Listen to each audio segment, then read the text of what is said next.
Bonjour à tous et bienvenue sur votre émission Prime Sport. Ce soir, place sera faite sur nos petits écrans au grand frisson avec les quarts de finale retour de match de la Ligue des Champions. Après les matchs allés, après des matchs allés riches en émotions qu'en spectacle, tout reste fort heureusement possible pour le spectacle et le bonheur des fans du football. Pour analyser ces quatre rencontres avec moi en plateau, ce soir, je reçois pour vous Monsieur Melchior Gauguin. Monsieur Melchior, bonjour. Bonjour Kamel, bonjour chers amis internautes. Alors, comment allez-vous? Très bien. D'accord. Pour ce qui est des matchs allés, nous avons eu des résultats, entre autres, comme Arsenal, le club anglais qui est allé battre Sporting, le club portugais, sur la plus petite marque des scores, 1-0. Le Real Madrid s'est fait battre à domicile par les Bavarois, le Bayern Munich, 1-2. Le PSG a battu à domicile Liverpool 2-0. Et le FC Barcelone a été battu à domicile par l'Atlético de Madrid 2-0. Alors, monsieur Melchior, dites-moi, est-ce que avec ces différents résultats, est-ce qu'on se dirige vers des confirmations ou des retournements de situation pour ces quatre matchs? Alors selon moi, je pense que les deux cas sont plausibles. Mhm. Lorsque nous analysons le score des matchs allés, si nous prenons par exemple le match qui a opposé le Real Madrid au Bayern Munich, Oui. on a vu une domination nette des Bavarois, mais sur le score, le match a sorti par un score de 2-1.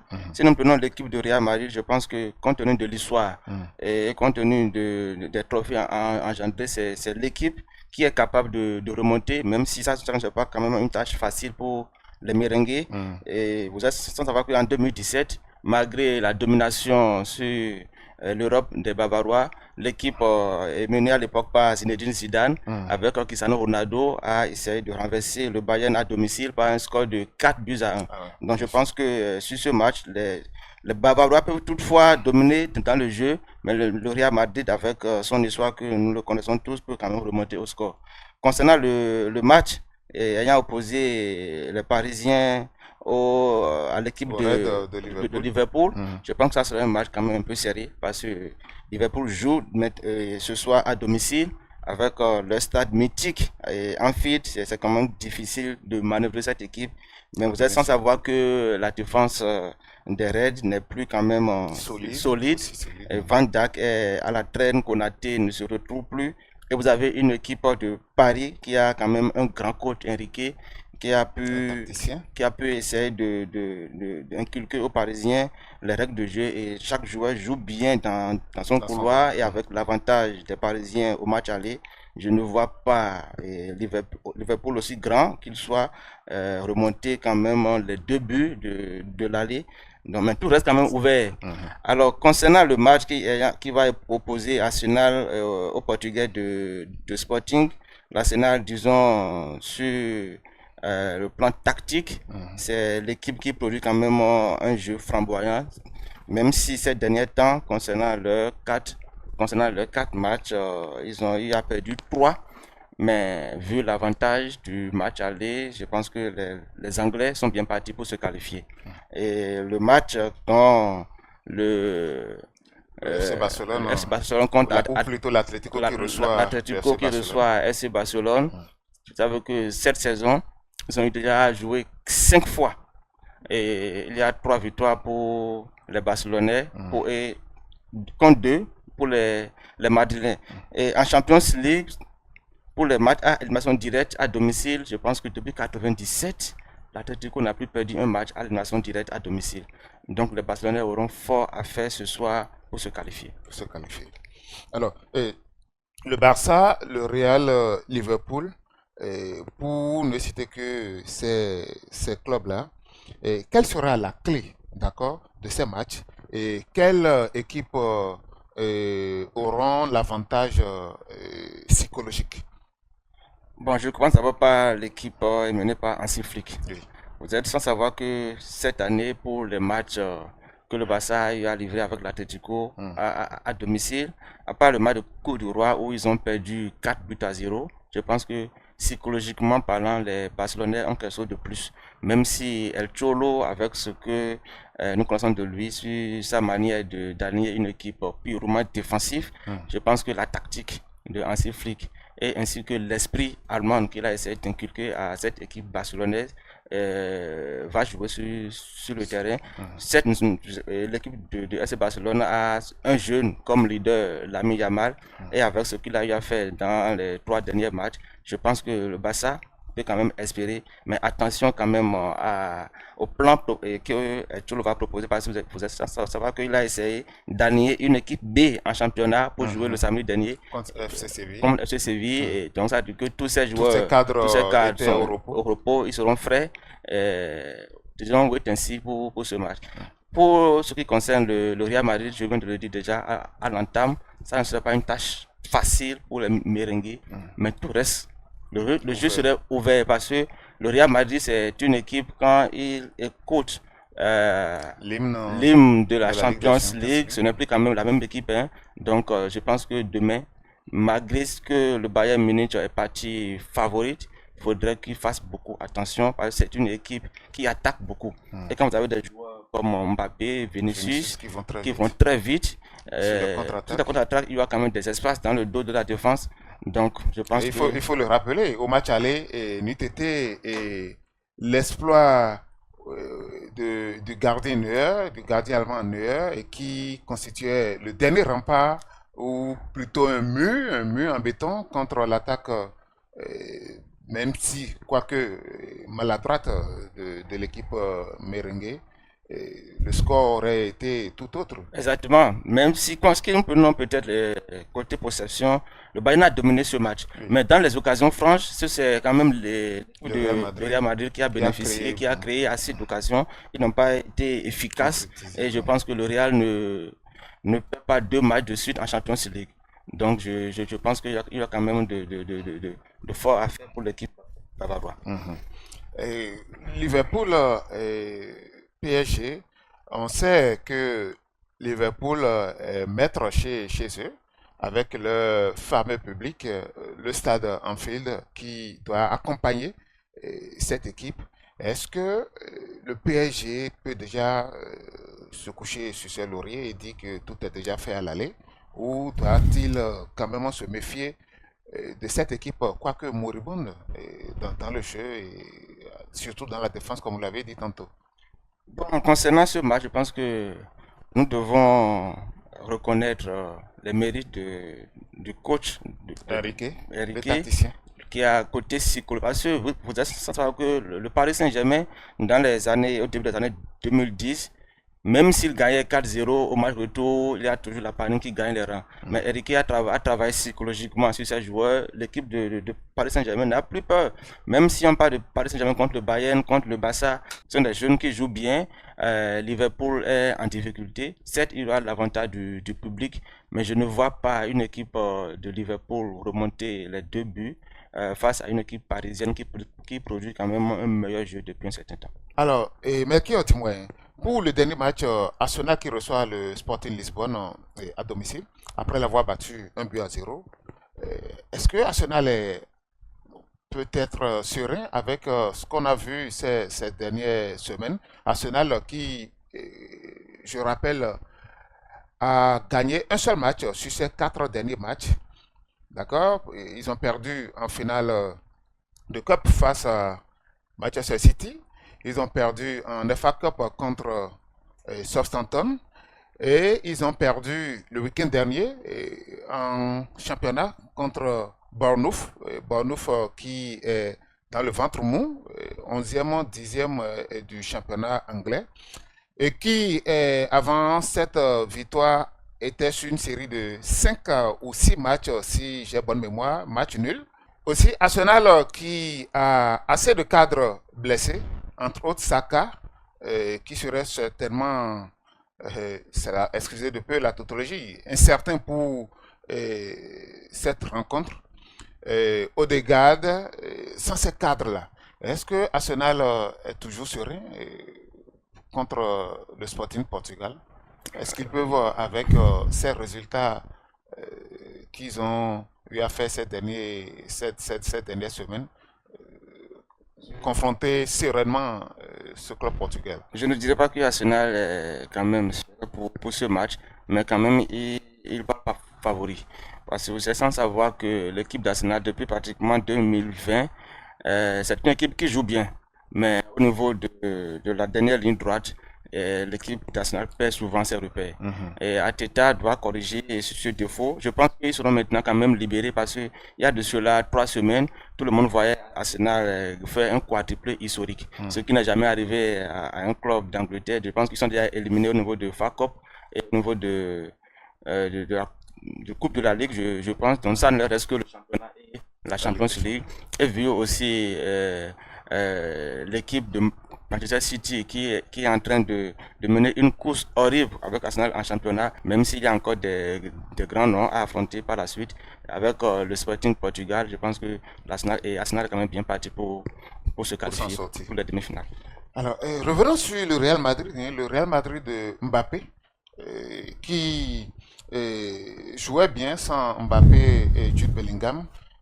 Je rappelle, ils étaient sur une série de 5 victoires à toutes compétitions confondues. Le Real Madrid de Vinicius, si je peux le dire ainsi. Le Real Madrid de Vinicius sans Mbappé et Jude Bellingham, qui était sur une série de 5 victoires à toutes compétitions confondues. Et bim, le retour de Mbappé et de Jude Bellingham ont constitué un frein ou un goulot d'étranglement pour l'évolution de ce club-là.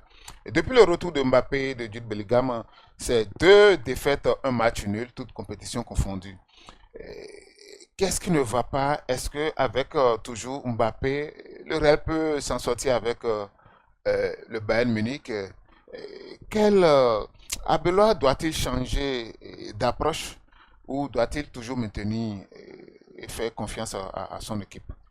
D'abord, sur ce sujet, c'est une faute au niveau de la direction technique de Real Madrid.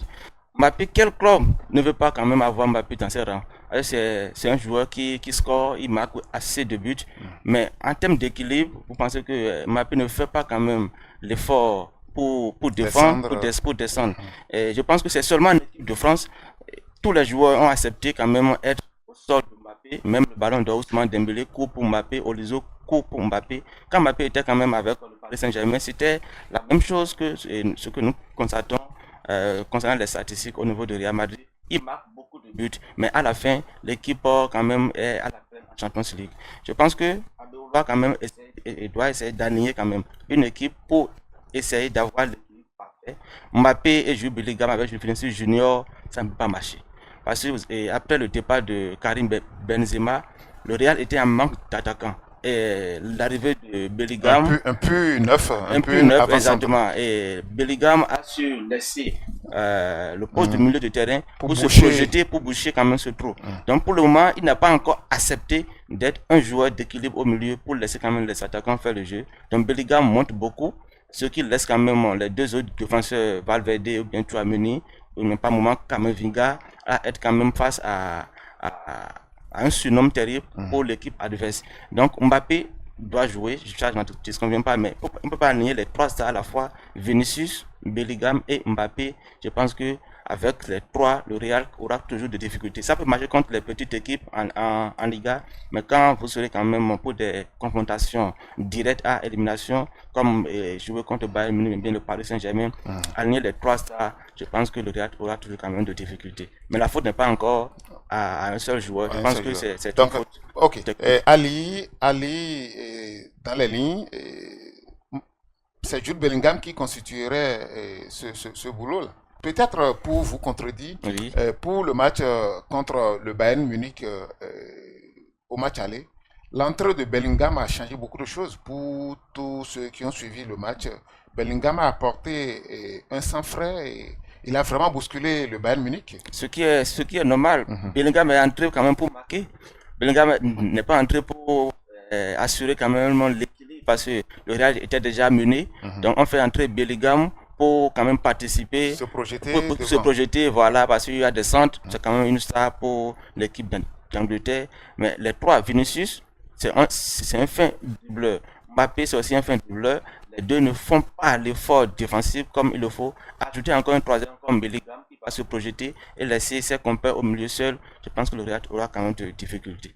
Alors, le Barça est diminué avec Rafinha qui est blessé, euh, Koubarti qui est suspendu. De Jong quand même est de retour. Et est-ce que le Barça sera toujours explosif comme à l'aller à Madrid? Je pense oui. Je pense que oui. Certes, nous sommes bien conscients que Rafinha, c'est d'abord le premier défenseur de l'équipe de FC Barcelone parce que il assère quand même la défense adverse. Rafinha est blessé. Rashford n'est pas un joueur qui est aussi efficace. Il ne fait pas aussi le pressing que euh, Rafinha faisait. Néanmoins, le milieu de cette équipe barcelonaise ils sont tous pratiquement des jeunes et ce sont des techniciens, ils sont tous titulaires dans l'équipe d'Espagne. Donc je pense qu'une chose est sûre, le Barça aura quand même le contrôle du jeu, la possession, oui. Et vous avez Yami Yamal qui a plusieurs caractéristiques, il peut dribbler, il peut faire des passes que personne n'attendait, il peut aussi tirer de loin. Donc vous avez aussi Dani Olmo, vous avez Pedri qui est le détenteur du milieu, le métronome. Donc je pense que le Barça aura toujours le contrôle. Mais la question que nous devons se poser, quelle tactique Simeone l'entraîneur de l'Atlético Madrid va adopter? Parce que c'est une équipe d'Atlético qui sait aussi jouer. Ils ont des joueurs comme Lookman, Alvaro et Simeone, son fils. Ils sont des joueurs comme Lorente qui est aussi très rapide. Donc c'est une équipe qui peut remonter la balle depuis derrière et aller marquer.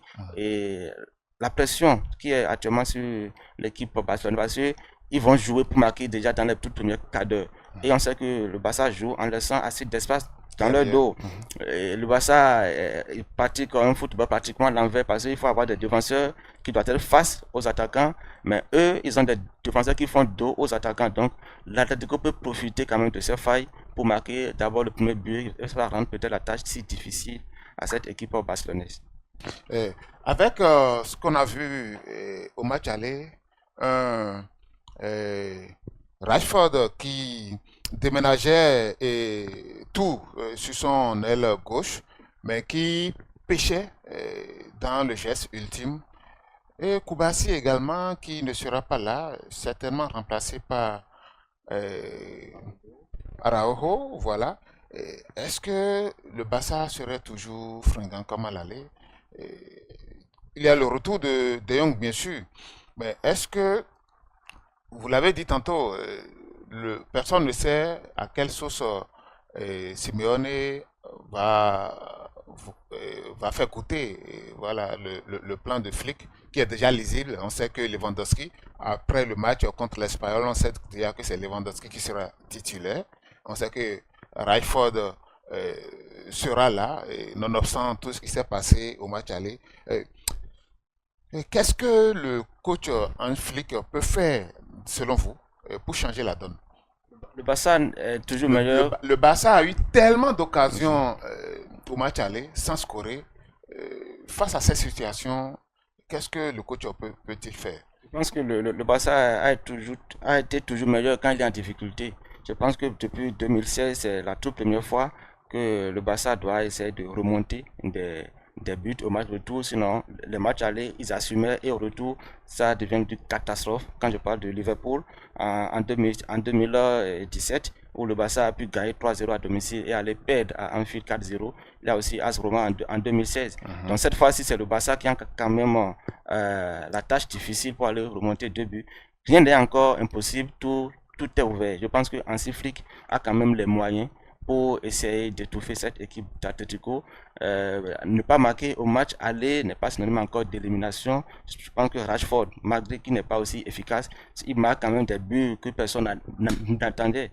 Et avec l'absence de Rafinha, il ne peut pas quand même permettre aussi de mettre Rafinha sur le banc. Et je pense que le milieu de terrain aura quand même tout le rôle parce qu'ils doivent essayer de presser haut et venir défendre pour combler quand même le vide laissé par Koubassi. Actuellement, notre meilleur défenseur, c'est Chira Martin, qui n'était pas un défenseur central au départ.